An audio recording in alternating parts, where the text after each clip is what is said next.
Hi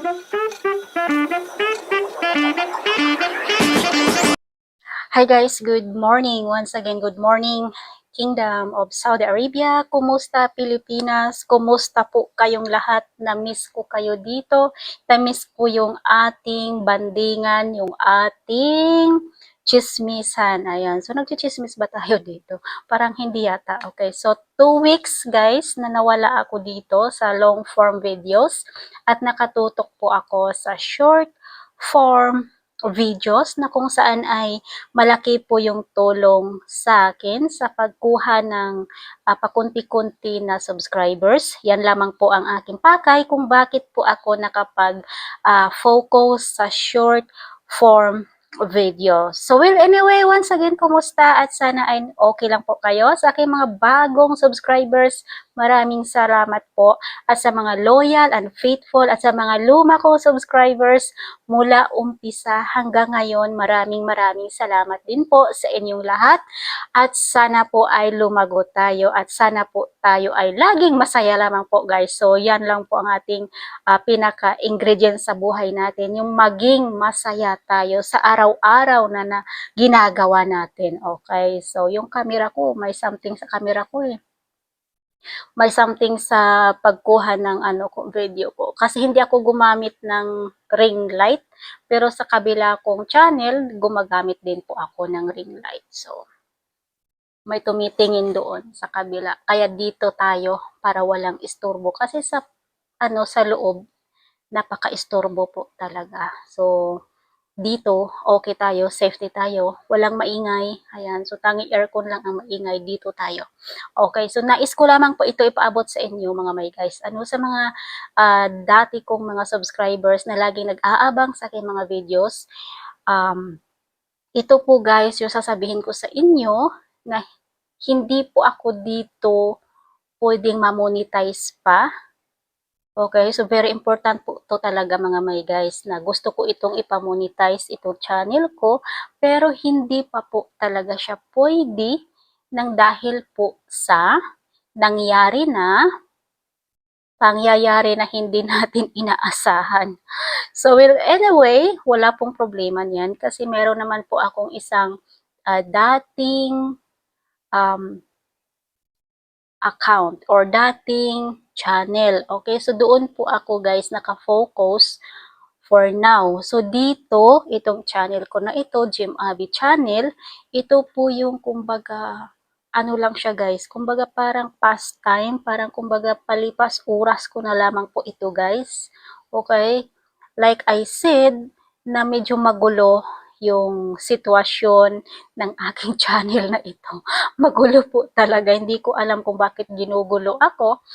Reason why hindi ko pa siya pwedeng i-share sa platform ko or sa aking, what is called that? Sa aking Facebook, yung aking dating channel.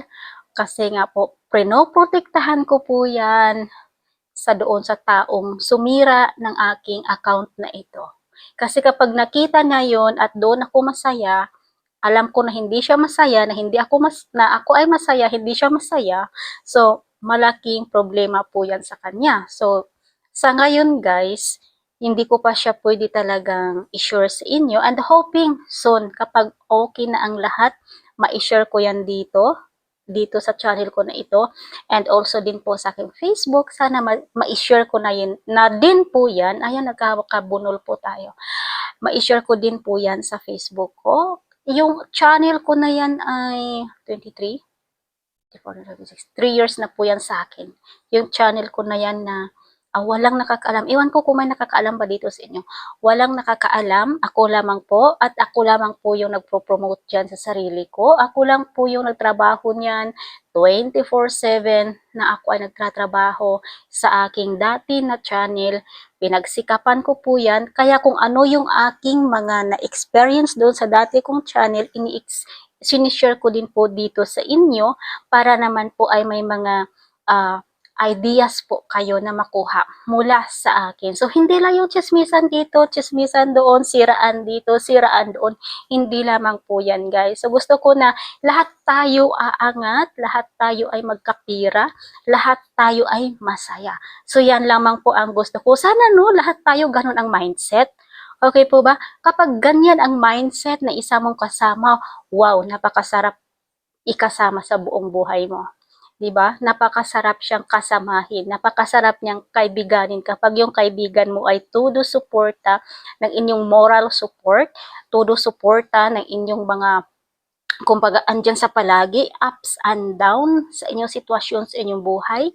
Napakasarap yan na kasama, guys. Siya yung kasama mo, siya yung kaibigan mo na maaasahan mo talaga. Okay, so remember lang po, no, ipapaalala ko lamang po sa inyo lahat na yung ating channel ay may kanya-kanya po yan na niche. Kumbaga, yung niche, yung content mo dyan, kung ano yung gusto mong i-content, pero para sa akin talaga, mas okay yung daily life vlog ninyo, guys. Okay, so yun po ang gawin ninyo. As you can say doon sa previous post ko kagabi, kasi umaga dito, so sa inyo, supposedly, gabi, or no, morning kayo dyan, morning time kayo dyan, alam ko. So, yung experience ko, guys, chine-check ko po yung aking analytics sa aking dashboard at yan po ang sinishare ko dito sa inyo para naman po ma-encourage kayo. Okay, so ano po yung mga experience ko dito, sinishare ko po yan sa inyo para naman po ay mahikayat kayo kung gusto niyo mag-vlog kayo, wag kayong mahiya.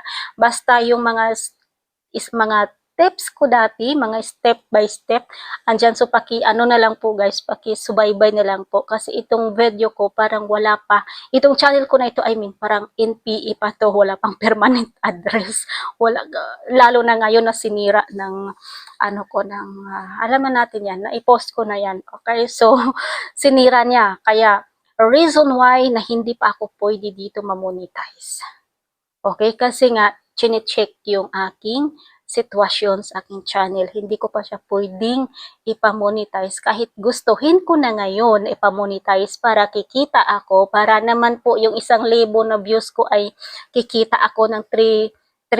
So, bawat 1K ay $3 po yan, guys.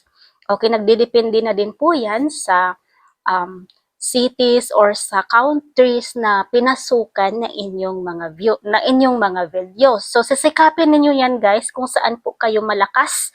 Kunwari nag-upload kayo ng 6 o'clock in the morning, din tingnan ninyo yung time na target ng inyong countries na gusto ninyong i-target, kung mataas ba ang views or mataas ba ang percentage ng inyong views. So yan po ang ibig ko sabihin, guys, ha.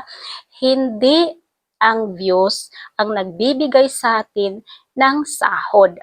Dagdag lang yan, guys, yung views na yan. So, yung percentage, yun ang ating babasihan kung magkano yung ating masasahod. Hindi kagaya ng Facebook, yung Facebook kawatan o earnings. So, kaya hindi ako nag-i-invest sa Facebook. Okay, so hindi ako masyado.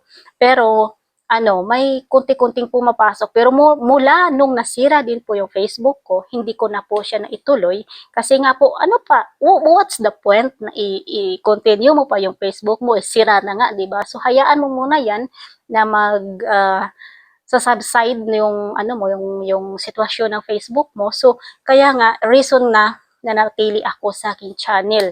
Okay, so madami nagtanong, paano ba ito, ganito, ganyan, ano yung step by step. May kaibigan pa tayo na OFW humingi ng advice kung ano po yung gawin niya doon sa employer niya. So sana po, gawaan natin yan ng videos, pero may mga na-upload ako doon sa kabila kong channel about sa tips ng mga OFW. So, meron ako doon. Madami, guys.